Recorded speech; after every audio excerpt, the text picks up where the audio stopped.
Yo, hey, are we on?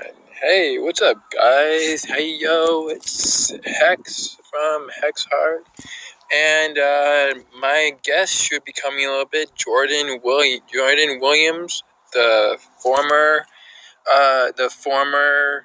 vocalist of the last Titan, as well as an upcoming doing his own project called Rest in Deceit. I'm actually really uh, looking forward to this one because this is not exactly a one-on like band type thing, but this is going to be more of a one-on-one type discussion where he talks to me about some projects that he's got going on just as soon as he comes along, because just as I'm saying, all right, so everyone, without further ado, we will be having Jordan enter now.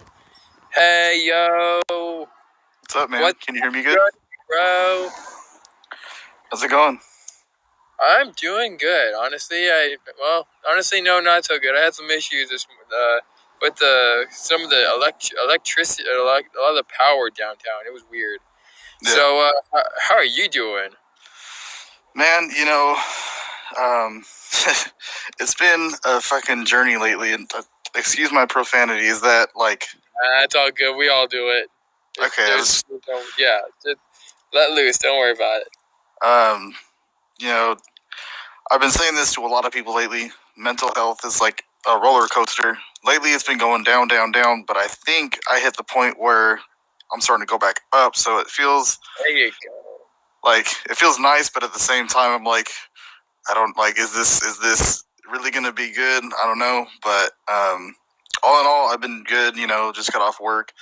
Just got done with a nice little workout, and pretty hyped for this little podcast interview and get to chat. Oh yeah, and get out some information. I personally am looking forward to hearing more about this Rest in Deceit idea that keeps popping up. I'm personally you're making your own band, if I remember correctly. What exactly are you aiming for with it? So for me personally, like I decided to start Rest in Deceit after like all that stuff with Titan went down. And for the record, there's no bad blood whatsoever. Like I still live with Hector and Ryan. It's all things happen, and I try not to hold grudges on anyone. And I don't have time to like be angry at someone. Hold grudges. There you go. That's a good way. It's all about improvements. Better than you were yesterday. Better than you were a week ago. Better than you were a month ago. Like it's, the way I hear it is that we all are chess pieces, but we can only move our own pieces. We can't move the other people. We can't force the other people to feel, see, or think our way, because that's not our piece. We can't control that. So it's actually good. It's really good that you've come to that understanding. So why don't you delve into a little bit of how this actually came to be. Like, first off, you one way or another, you are a successful vocalist. I mean, I like to think that I'm pretty good, and I've improved over the years of doing vocals. Like me doing vocals, I started when I was 18, and now 27, still constantly learning, still exploring, and kind of finding where my voice can go. And I feel like I'm never going to hit the point where I'm like, all right, I can't do anything else. I've done everything I can vocally, because I constantly I learned about a new vocals technique. Okay, I want to try that. Or I just, driving in my car, I mess around with like tongue placement or mouth shape or tone, and I'm like, oh, I didn't know I could do that. And it's just, it's so interesting being your own instrument and just being able to make all these noises, and like, it's crazy, One of the things that I remember being told is when, as a vocalist, you are basically making your own waves. It's not like there's no medium like in like drumming or clarinet or any other instrument. You are literally like making the instrument. What is that like? Honestly, like, just like you said, you're making the instrument. So as a vocalist, like, let's say we have a show, or we have like a show run, or we have a tour, or whatever it is, I have to make sure I do not get sick, get a cold, get anything like that, because if I get a cough or I get like a plugged up nose or anything like that, I'm done. Like, that's it for me. If a guitarist gets a cold, they can still play, it's fine. And that's not to knock down any other instrument, because we all together make the band. But as the vocalist, it's like you have to be really careful. And obviously I haven't done these like across the state shows or across the country tours or anything like that. I would love to, absolutely, but it hasn't hit in my life yet. But just knowing that, like, didn't you do that one with Haunted by Day? Wasn't that you? The one with the Violence tour, I believe. Wasn't that you guys? Yes, the Violence Speaks Volumes tour. That was, we went to, where did we go? I think we started in the Bay Area at the X Bar, and we went to like LA and Vegas, and then I think LA again, and then Sacramento. And when we played in Sacramento, that was like, I don't know what it is, but like Sacramento showed us a lot of love whenever we played. And honestly, I appreciate everyone that supported Titan when I was in it. And, obviously there's people that are still supporting it now. And that's, I think that's pretty cool. And there's some people that are supporting Rest In Deceit. And even though it's just me and I don't have a whole lot to show, I appreciate everyone that is, being day one supporters. And when I do get a band together and we do, start writing music and recording and playing shows and all of that, I'm not going to forget who was day one supporters. Of course. One of the ways that I actually brought this to you yesterday, it was the same thing as when Ronnie Radke and Craig from Escape the Fate and Bless the Fall kind of had their issues. Like at the time, Ronnie went over to his own band in Falling in Reverse, and then at some point, because he did that, they both had two different bands, which had varying connection to and from. And I don't see this being an end for you. I mean, once you've established yourself a vocalist and you've actually gone through the ringer a few times, that's it. You're stuck being a vocalist. You can only go. There's a quote that I keep remembering. It was from Sword of the Stone. It said, "You cannot go back. You can only go up from here."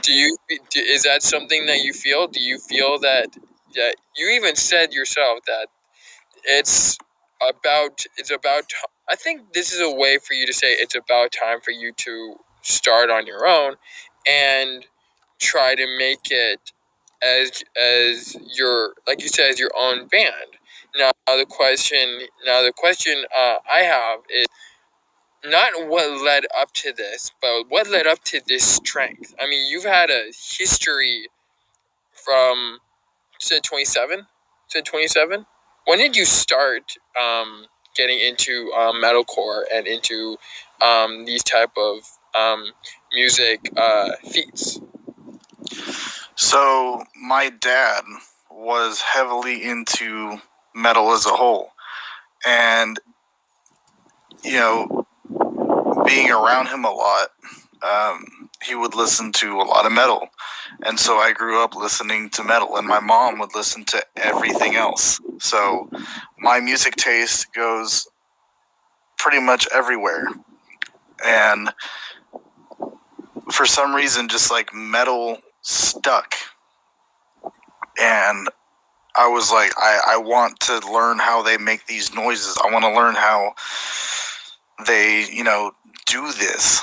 And when I was, I think I was about maybe 13, I went to a concert with my mom and her friend, and it was Trivium, Coheed and Cambria, and Slipknot.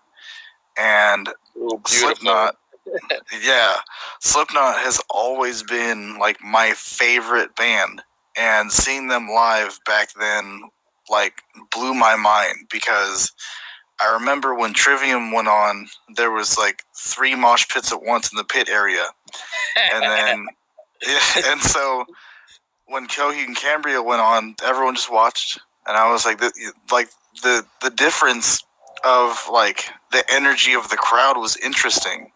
I didn't understand at the time why there were so many people moshing for Trivium, but no one was for Coheed and Cambria. And then Slipknot went on, and there was 5 mosh pits at once. Right. And I was like, it blew my mind. Now that I'm older and I have a better understanding, because I've been in music longer, and I've done it. Well, obviously not to that level, but I've kind of studied it and dove into it. I have a better understanding, but seeing it live was such a rush, and I was like, I want to do that. And when I was, I don't even remember how old I was when I started, but I didn't start doing vocals first. I actually started playing drums first. And I played drums for about 7 years. And I could still pick up some sticks and play drums to this day. There you go. So you're technically multi-instrumental. Well, I got drums and vocals. If you give me a guitar, I'm not going to know what to do. If you give me a bass, I'm just going to slap it a lot and, Well, when I meant by multi-instrumental, I meant like you can sing as well as you can play the drums also. Exactly meant that you could play a whole band by yourself. Oh, yeah. I mean, literally. I'm definitely not Death Clock. Right. There you go. So I guess you've had some interesting times as a vocalist. Have you yourself do you yourself have any stories of when you yourself were in different bands? Or is the last time the only band that you were in? I'm pretty sure you were in a couple, if I'm not mistaken. So the very, very first band that I was ever in, we didn't do anything. We recorded one song that never went anywhere. I have it on my old iPod. Ryan was in that band too, and it's like God tier cringeworthy. It was called Never Die Alone. Actually, Garrett from White Wolf was in it as well. Nice. It was called Never Die Alone. Give it a shout out to Garrett from White Wolf. And they just dropped a new song with a new video too. Yes, Cage was epic. I just got that from Joel. That was a hell of an intense music video. I haven't had a chance to watch it, but I'm going to, and everyone else should as well. I love those boys. Oh, hell yeah. But so it was called family, technically. It was called Never Die Alone, and I had come up with so many different names that I just bam, bam, bam, bam, bam, and the majority was like, yeah, Never Die Alone, let's do it. And we took really cringy member photos, and we did like, we stood on a patio, and there was a light, and it shined down, so like our faces were blacked out, kind of, and it was, oh god.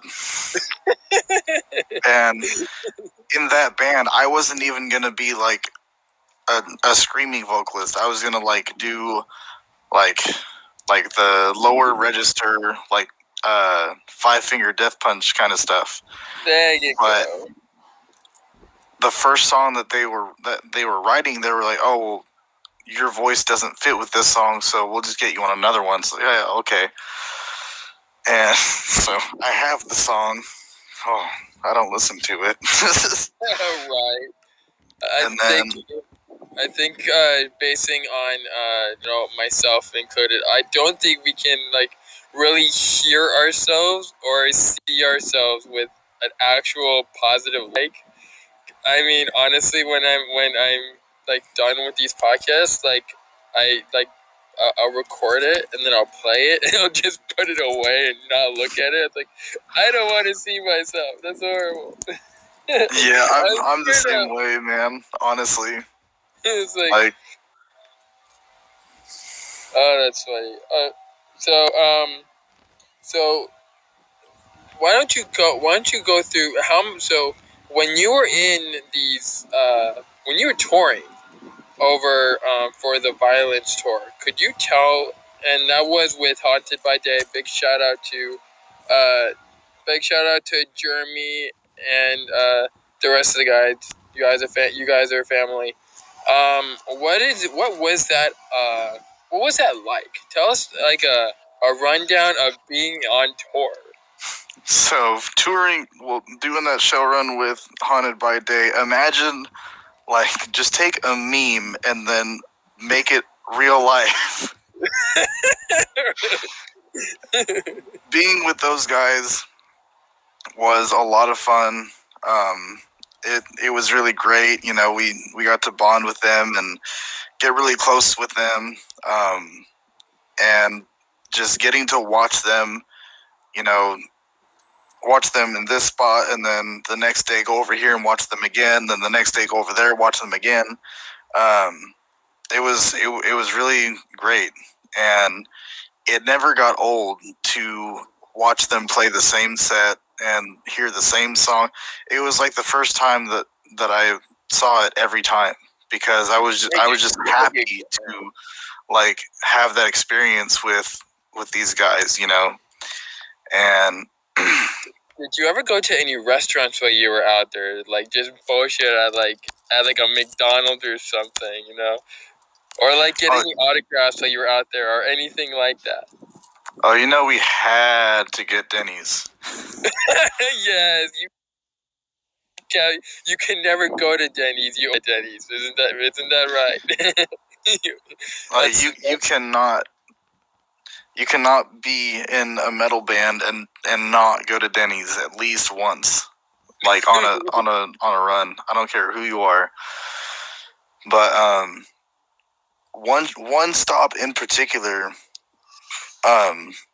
basically changed my whole outlook on performing music, and it was when we were in Reading with, let's see, I know Bullet Lobotomy played, and I was literally just talking to one of their members earlier. Haven't talked to him since. And Of Avalon played. That's when we met those guys. Right. Did they play at one of the Asylum Fests, if I'm not mistaken? Didn't they play over there also?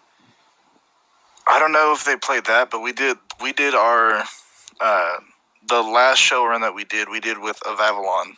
Oh, okay. That one was crazy. But the show in Reading, like, there wasn't a whole lot of people. You know, it was another one of those shows where it was the other bands and like maybe 5 other people. But Reading's mostly like forests and rivers and wolves and bobcats. My family used to live out there, so you know we found a trailer out there. Reading's nothing special. Not even Weaverville out there is that bad. So I'm not surprised, honestly. Yeah, but I mean, like, just like being there, and we played in a skate shop, and oh, that's sick. You go. Yeah, like the whole aesthetic of being in a skate shop, playing music for, a handful of people. I was like, I have no reason to be anxious or hold back. And I had my friend Callie do my makeup because she did the drummer's JoJo. She did his makeup, and I was like, I want to get my makeup done. I want to look pretty. And so she did my makeup, and like right after she did it, she was like, "Oh, I want to walk to the gas station because I want to get." I think she wanted cigarettes, and I was like, "All right, I'll go with you because I want to get a thing of water and an energy drink." So we went, right? And mind you, I have makeup. Huh? You had makeup on. Yeah. And we go in, and I get my stuff. She goes up, and we're like, "Hey, just want to get this." And he's like, "Oh, can I see your ID?" And she's like, "Yeah, okay." And then you're just waiting, and he looks at me, and he was like, "Oh, your friend here doesn't have to show me their ID if they don't want to. If they want to buy some liquor." And like he kind of smiled at me, and I was like, "Excuse me?" I was like, for one, I'm okay. For two, I gotta go. I gotta go. Like, so you got hit on while wearing makeup. Is that the general thought here? That is exactly what happened. And then we went back, and when it was our turn to play, like, I can't explain what exactly triggered in my brain, but I was like, you know what? I'm going to go all out. And I went all out. I was like rolling on the floor. I went outside and yelled at people to come inside.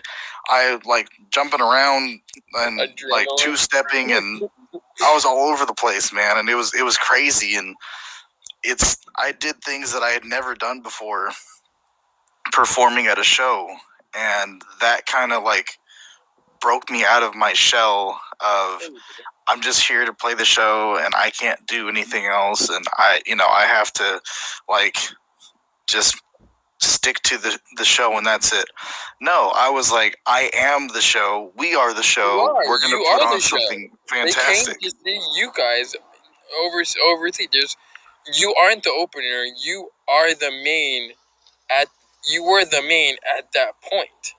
I mean, I guess you could technically say you and Haunted by Day were the mains by that note, but I don't believe that during these tours that there are any openers. Am I correct or am I wrong? I wasn't there, so I wouldn't know.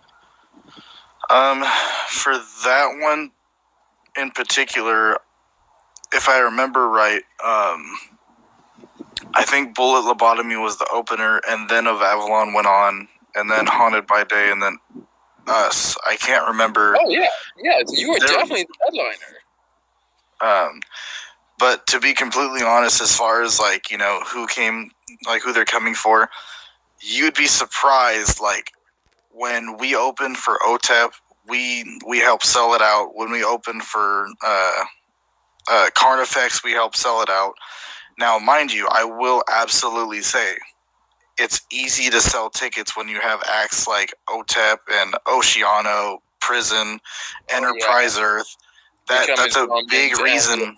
And all of those other guys, of course, they're like they're super big these days. So I can definitely feel that way. But in this regard, you were the headliner because, as you said, it was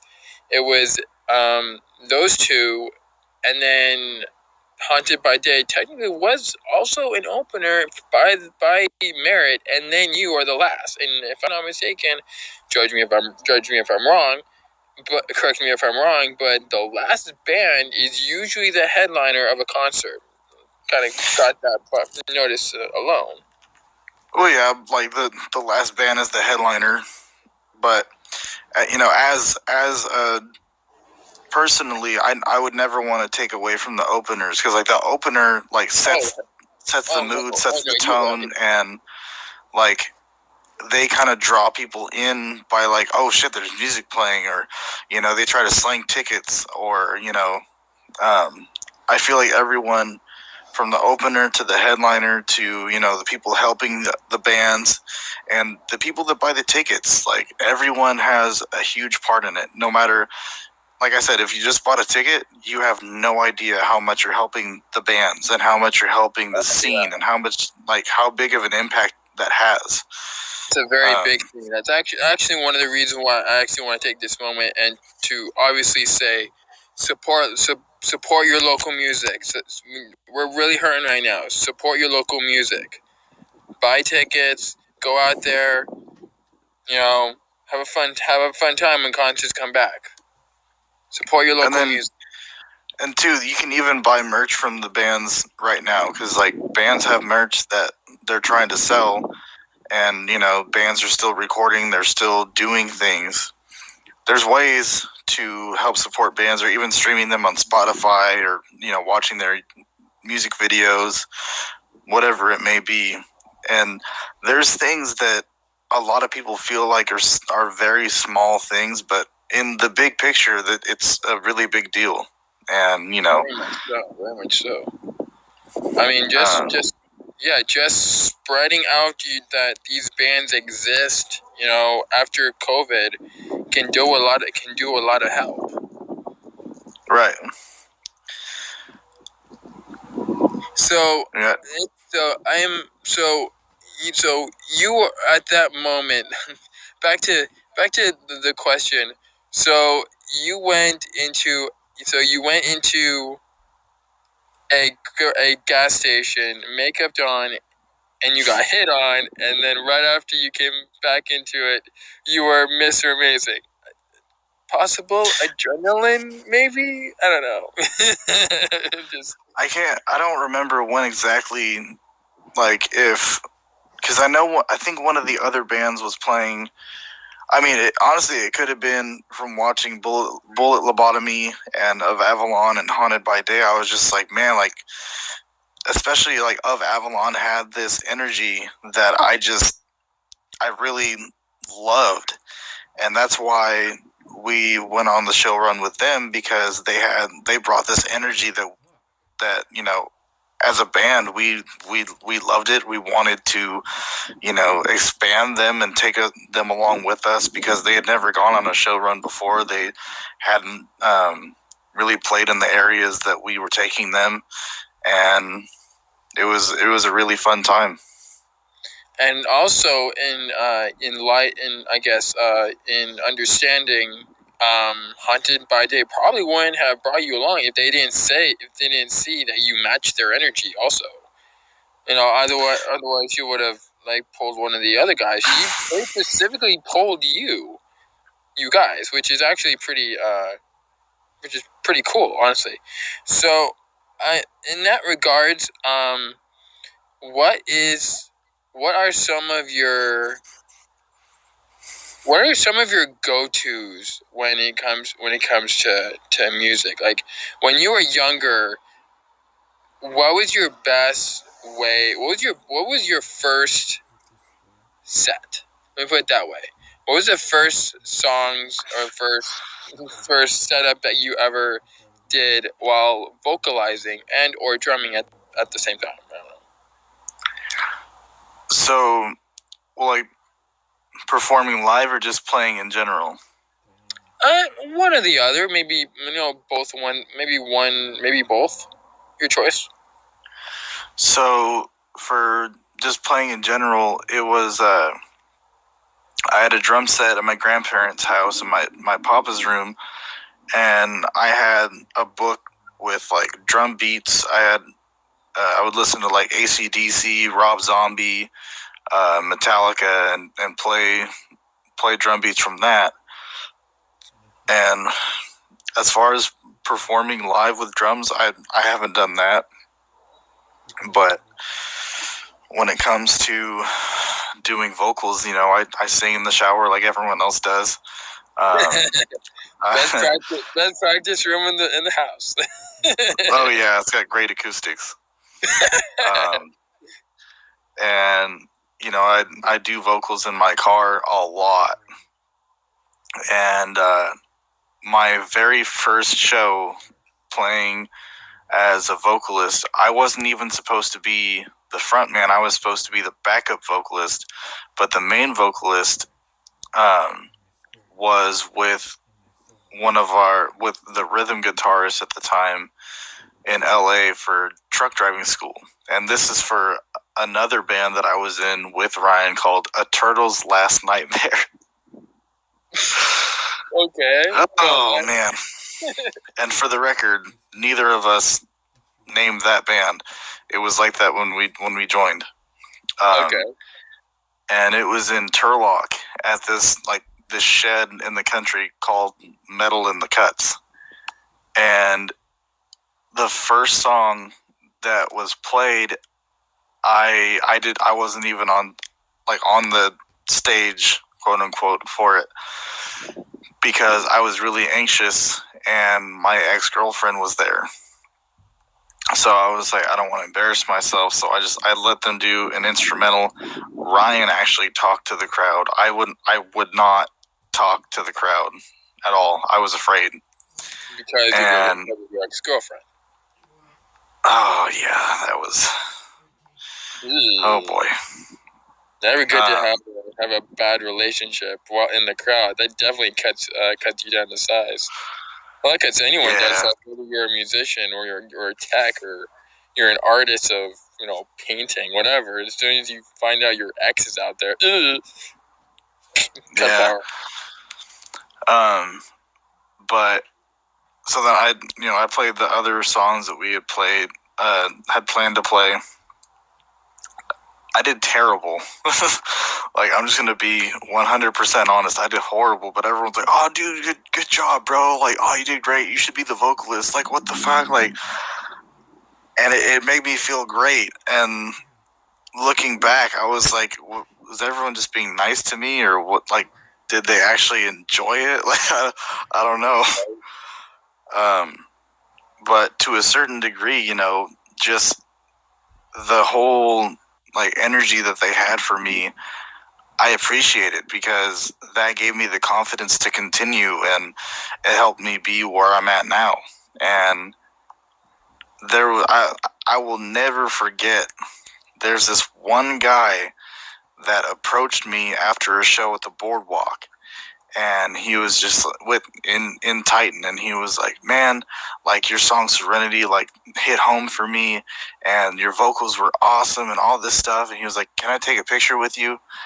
And in that moment, I just my heart exploded. I was like, I've been waiting for this. Someone wants a picture with me. I thought it was crazy. And I don't know. I don't remember who he was. I didn't exchange any information, but memory still matters. Wherever and whoever that person is, if by some miracle you're watching this, you do not understand what you did for me that day. You are a big reason that I'm still trying to do this. So thank you. Just as much as everyone else that's been supportive of me and trying to hype me up with vocals and all that stuff. I always say thank you, I appreciate it, or thank you, it means a lot. And I hope that no one ever thinks that it's he says that to everyone. I mean, I say it to everyone because I really do appreciate it a lot, and it does mean a lot from everyone. And it really keeps me going. And there's been times where I've thought about giving up. There's definitely been times, especially lately, where I'm just I'm getting older and I ain't getting any younger, and it's just me. I don't have a band yet, and what if no one even wants to hear me? What if no one even wants to be in a band with me? But then I think back to all the people that supported me, or not only just me, but the band that I was in. And I think maybe when I get members and I get songs written, and things start moving forward, maybe then people will see and understand and recognize that I'm still really trying to do this and be serious about it. Right, and they'll hop on. That's honestly one of the reasons why I emailed, I messaged you, I think 2 days ago, trying to pep you up. I honestly feel that there are people out there, there are bands especially, and there are especially famous bands that have gone through this, and it has taken them sometimes years to reconnect and start over, but they do. I mean, think about going back to Ronnie Radke from Falling in Reverse. When he was kicked from Escape the Fate, he was actually put in prison. I don't know what for. That's probably information I'll look up later. But after a long while, he's like, you know what? This is over. I can't do this now. I have to start over. And he started in Falling in Reverse. And when he did, he for the longest time struggled. Of course he struggled. He started a whole new project by himself, and eventually he made it. And I feel that you're on that track. I feel that now is the time for Rest in Deceit to make its notice. By the way, why don't you tell them where they can find you? Probably best to do that now.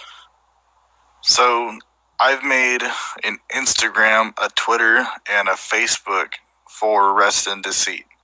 It is Rest in Deceit, or if it doesn't come up with that on Twitter, I know it's Rest in Deceit CA. Like I said, I don't have a whole lot to show right now. Oh yeah. Only because it's just me. But eventually, once I get members and get writing and get, all that, then, that's when everything will come together. I already have ideas for songs. I have ideas for merch, like everything. There you go. All I need is the people. That's it. Right. Maybe now how can we get a hold of you? As much as your band, how can we get a hold of you? So I mean, of course, I manage the band's pages and I have notifications on for it. Or if you go to my personal Instagram, Twitter, Facebook, I mean, I'm even on TikTok. I'm trying to be all over the place. I personally don't get TikTok, so that's me. But I'm sorry, I interrupted you. Keep going. Oh, you're totally fine. I mean, even on Twitch,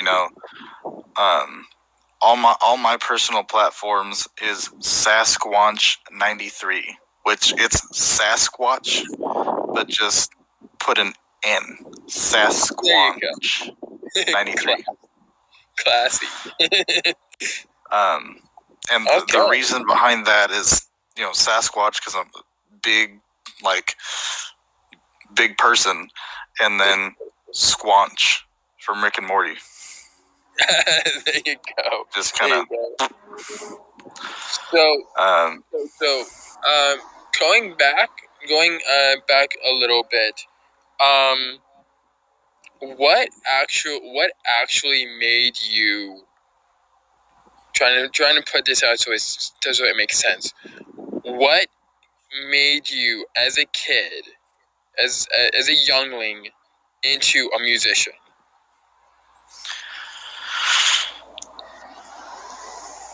I mean, probably the biggest thing, like I said, seeing those bands live when I was younger and playing the drums, and before, so I went to the National Guard. Before I did that, I was heavily in the music scene locally, like in Turlock, Modesto. I went to shows a lot, and there was a venue in Ceres called the Workshop. I was there all the time, and yeah, and I felt that. I have old photos on my iPod of taking Fox Hollow, like, workshop days. Oh, nice. And, I used to quote unquote manage without thought. I didn't, like, realistically, I didn't do anything. I didn't know what I was trying to do. I was with them all the time, and I hung out with them a lot. And went to training, and then when I came home, probably the next month, the band that Ryan and I were in before I got in, they were like, "Hey, we're going to be in LA for this festival. Do you want to come?" And I was like, "Yeah, sure." And so that's how I ended up in that band, because once I went with them to that, like, I would go with them to LA, I'd go with them to other shows and, help them. And I told Ryan I wanted to be in the band because I wanted to do vocals, and bada bing, bada boom, ended up in there.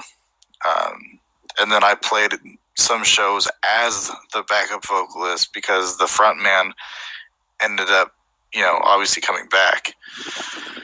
And,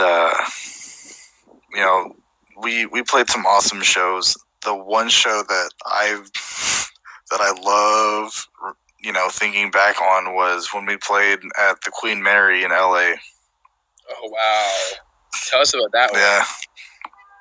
So the Queen Mary, we played the big band that I can remember that was there.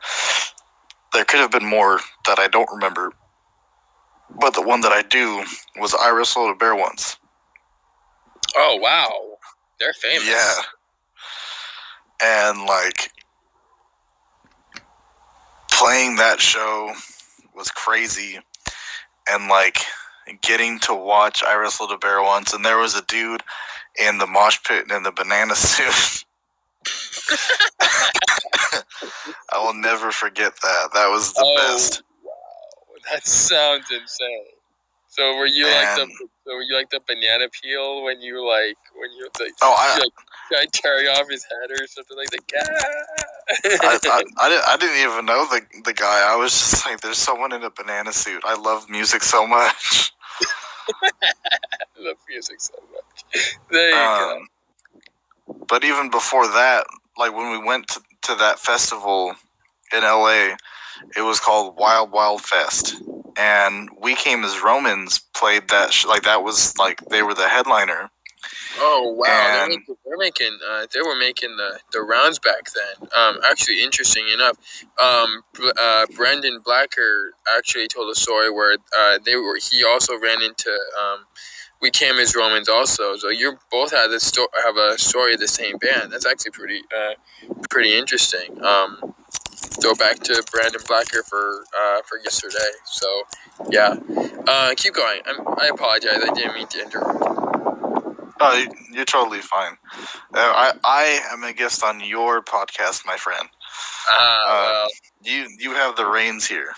Okay, we'll keep that. We'll keep that going then. So Queen. So what part of LA is the Queen Anne's? Out of curiosity, Queen Anne says to me New Orleans. So the Queen Mary, I can't remember what part of the Queen Mary was at, but I don't mean to go back myself, but I want to go back. I want to go back to Wild Wild Fest. So after they played, there was an after party at this place called Club Hydra, and when we pulled up, like, I don't know how they knew that we were there, but we just heard people chanting the letters to the band name, ATLN, ATLN, and we were blown away. And we walked in, and a couple members of We Came as Romans were like, dude, they didn't even chant out our name. What are you guys doing? Like, you're doing something right. And we talked, we were hanging out with them. I talked to if I remember I think it was the drummer for like 20 minutes, and Ryan came up to me hammered. He was like, "Do you know who you were just fucking talking to?" And I was like, "Just a really cool dude." And he was like, "No, that's We Came as Roman's drummer." And I was like, I hate that I don't recognize faces. Like you can tell me someone's in a band, or like you'd be like, "Oh, like members from this band are here," and I'll go there, and I probably won't recognize anyone unless it's a band that I follow heavily. Oh my god, I feel you, my friend. Like honestly, whenever I'm honestly, honest. When I was doing the teching, I would be talking to people on my on messaging. It's like, hey, who are you? Like, we're the guys you kept talking about. Oh, I am so sorry. And that's happened a few times. And like, actually, what's funny is that's actually funny. There was who was it? There was actually a sound engineer that I actually did that to. It's like, who are you? It's like, dude, you gave me your car. I'm just gonna rip it up. I'm like, no, I'm sorry. I'm sorry. Trust me, it's sometimes best to look through Facebook pictures just to know who these person look like, so you don't make the mistake. I've learned that personally, and I keep and I hit myself when that happens. Like, it happens, my friend. You're not the only. You're not the only. The only person to cause that type of sin, if you get that way. I do that all the time, and if it's on social media, I'll definitely look through pictures. But oh yeah, okay, that's who you are. But I've talked to so many people because of music that I lose track, and I'm like, okay, fuck, where did I meet you? And they'll be like, oh, you met me at this show at Holy Diver. Okay, which one? Or like, oh, you met me at the show at the Boardwalk. Okay, which one? Right. Well, yeah. When you're a musician, it just comes with the territory, the masses. Honestly, the people should be very lenient towards people like that. You have to specifically remember and say exactly where you met this musician. Otherwise, you're like, oh, you're from blank, and they're like, no. It's like, there's several others. I'm probably gonna play guess where I met you game, and just so the masses, the common people have to be very lenient when it comes to musicians. I've learned that just by being a tech, just by being a promoter. Sometimes you'll run into people and be lenient, people. We're trying. Well, I mean that.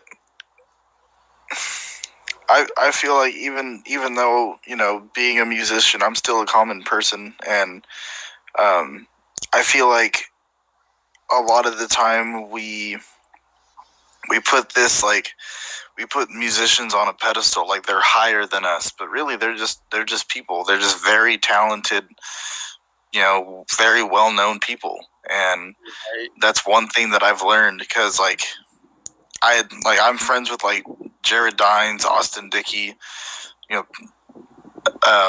I've met. For the people at home, you might have to describe who these people are. I'm just saying, they're not gonna get it. Some of the names maybe, but just regular people's names, it's not gonna work unless you're our favorite musician. Just saying. Jared Dines is a famous YouTuber. He was in a band called Rest Repose. Austin Dickey's in a band called For the Likes of You. I fucking love For the Likes of You. And he's also on Jared's YouTube. And, after playing with bands that have a lot of traction or are very well known, and just talking to them, I remember I specifically asked, I think it was Jared or Austin, I was like, why are you so like cool with us? Like, why are you so friendly with us? Like, we're nobody, you know, like we're nothing special. And it was just out of, you know, pure curiosity. And he was like, well, that's the thing, is like, you guys aren't anything special. We're not anything special. You treat us like we're just regular people. You don't come up to us and like bombard us. You don't fangirl. You know, you're normal with us, and that's what we like. You know, we can just be ourselves with you and hang out and have a good time. And so, you know, that, and two, like, in Titan, we were recording with Cody Fuentes, and when I first met him, I fangirled on the inside, but he's a super chill guy, really great producer, and even hanging out with Darius, you know, it's crazy because you see him on stage and he's like this brutal, like angry, evil presence, but then when he gets off stage, he's so like normal, and he's actually really nice. That's actually one of the reasons why I've actually stuck in the metal scene for so long. Like there are actually, when I first started doing this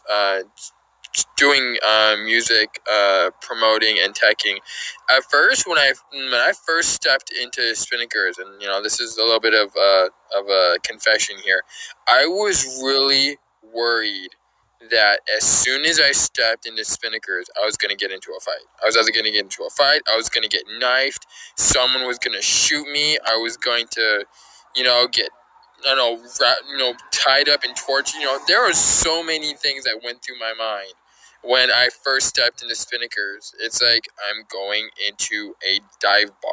I'm going into a bar where people are, you know, drinking beer, and I was wet behind the ears. You know, this was 2015.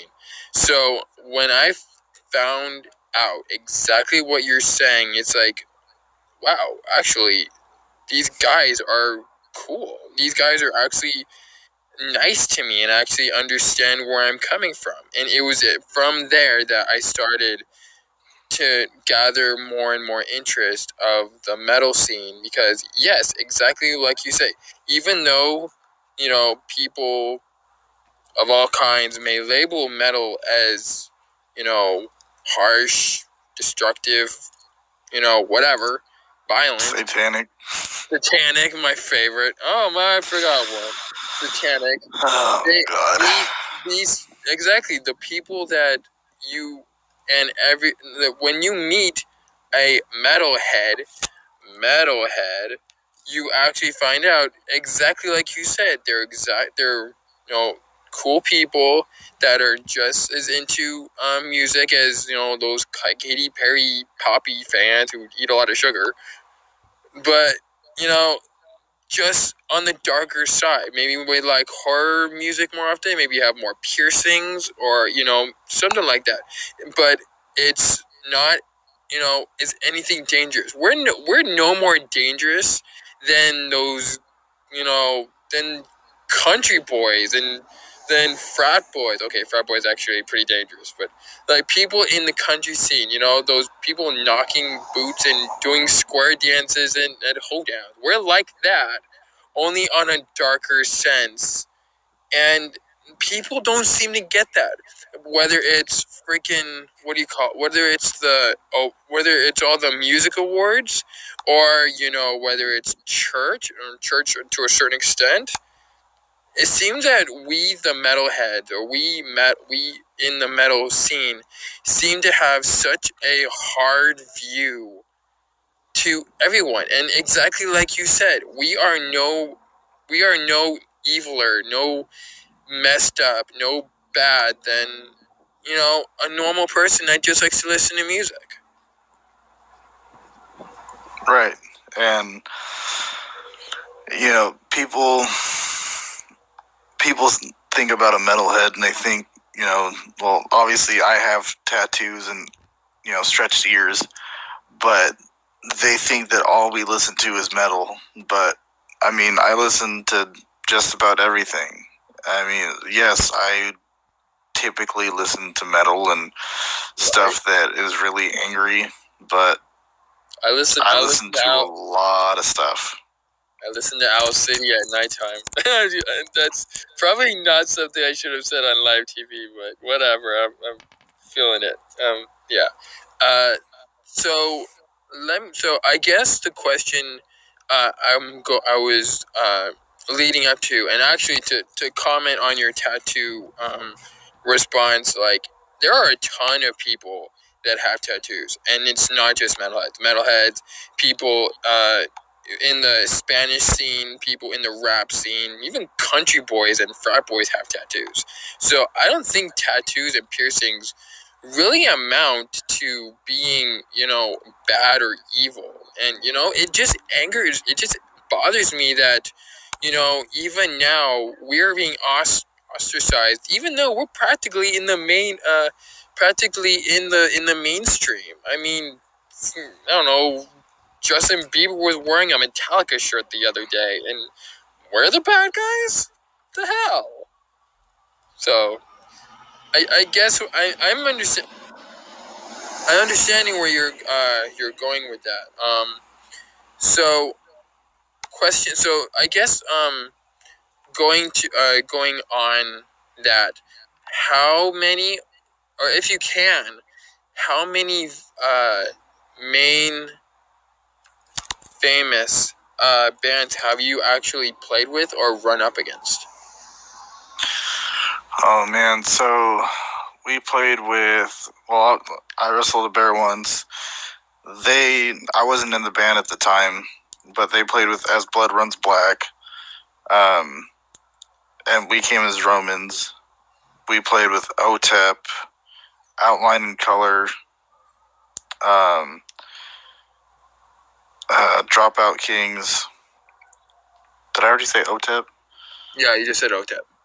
Okay, my memory is terrible. It's all good. We're almost done. Carnifex, Oceano, Prison, Enterprise Earth,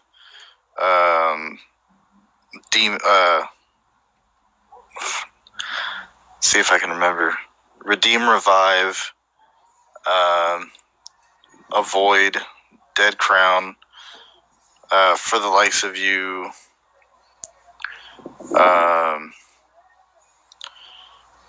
I bet you like $10. After this, I'm gonna remember all of them. There you go. But right now, since I want to remember it, I'm not gonna. Yeah, just take what you can. I think that's all I can remember off the top of my head. But that's okay. And Traitors. We played with Traitors. Okay. All right. Okay, there you go. Now I think you're done after that. You're good. You're good. Well, honestly, and Distinguisher, and Born Anew. Okay. you got any more back there? So, all right. Well, one last time, why don't you say where we can find you? So, my name is Jordan Williams. I am the only member at the moment of the band I'm trying to start called Rest In Deceit. You can find me on Facebook, Instagram, Twitter, TikTok, Twitch, everything. Just look up Rest In Deceit, or even Rest In Deceit CA if it's on Twitter, if you're not finding it. And, I'm really wanting to get back into the music scene with a fresh band, fresh sound, fresh music, and it's going to be heavy, angry, and it's going to be fun. There you go. All right. Well, Jordan Williams, I thank you for taking the time for this interview. I know that it's getting pretty late, and there is a ton of distractions on my end. I got cars coming back and forth, alarms going off. Pretty sure people are like, dude, go someplace where you're not having this issue. So I thank you for being patient with me, and especially at this time. Of course. So, I want to thank you for for being in this interview. This will be live. So when it's done, I'll send you the link. And yeah, just send it out there, and I give you best luck to your upcoming band, and I'm hoping for luck for your current band. Well, thank you. I mean, thank you for having me and taking the time out of your day, and even just considering to hear what I have to say, and trying to help me boost my band, and I guess me as a vocalist and as a person. I really appreciate it. I wish you the best with your podcast. I hope it, becomes everything you want it to be and then some. If this is the end, then again, thank you. And I hope you have a safe trip home. I'm probably going to go live on Twitch right now because, shoot, it's 8:42. Yeah. And we're team no sleep in here. So. Okay. All right. Well, I'll let you go. Thank you. That was Jordan Williams, former of Last Titan, as well as Rest in Deceit, and as always, we make today.